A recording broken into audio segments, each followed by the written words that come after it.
इतने गिर जाओ कि मरियम नवाज के खिलाफ मुहिम चलवाओ अपने सोशल मीडिया के खिलाफ। माइंड सेट आपका यही है कि आप अटैक करें। जब आपसे सवाल हो तो अटैक करो। फाशिज्म ये होता है सिसिलियन माफिया, ये होता है गॉड फादर की माइंड सेट। और आपकी जहनियत क्या है? आपकी जहनियत वो है जो अभी आप अपनी स्क्रीन पर देखेंगे। पहली वीडियो दिखाएं। बारिश की वजह से जो एक टोरेंशियल रेन्स हुई हैं, ये ज्यादातर लोग पढ़े लिखे भी नहीं, इनकी कोई इतनी तालीम भी नहीं ना, और ये कोशिश करते हैं इल्म हासिल करने की।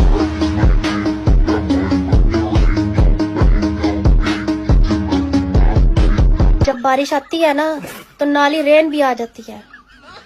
मेरे सर में दर्द हो रही थी, मैंने अभी अभी गोली के साथ टैबलेट खाई है और बाद में चाय के साथ टी पी है।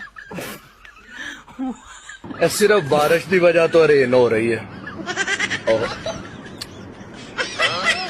वाल खुश करदा सा पिया, ड्राई हो गए ना।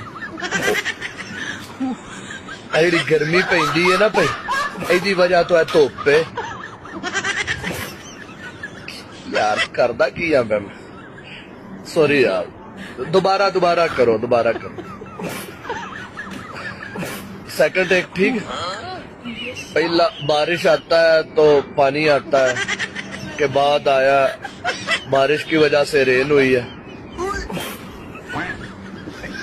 की लोग ने है यार, खान साहब मुर्शद की गल्ला कर गए, जेडी तुहाडे मुंह निकलदी हो सच है। एक ते पढ़े लिखे नहीं, उतो कोशिश भी नहीं करते खान साहब। जेड़ा भन्नो ओही लाल बाजी फरमाउंदी, रेन की वजह से बारिश आई। ये तो ओही हिसाब हो गया भी एक गोरे ते पंजाबी ने शादी कर ली, एक दिन बैठे खाना खान दे तो गोरे दे संग विच ना बुरकी फस गई, क्यों कह रहा वाटर ते ओदी बेगम ने जड़ा ना ओनू पानी नहीं दिता, ओदे लक विच मुक्कियां मार दिता। तो हुण जदों शामां नूं परौणे आ रहे ते ओदे गल लग के ना रो रही आ ते नाले कह रही आ, हाय वाटर करदा मर गया पर मेरे को पानी नहीं मंगया। ओए बीबी, ओ रेन भी बारिश आ ते वाटर भी पानी आ। नी पहलियां ना बजवा, सही गल दस, कौन गई रावी दे विच टिकटोका ते रीला बनाण?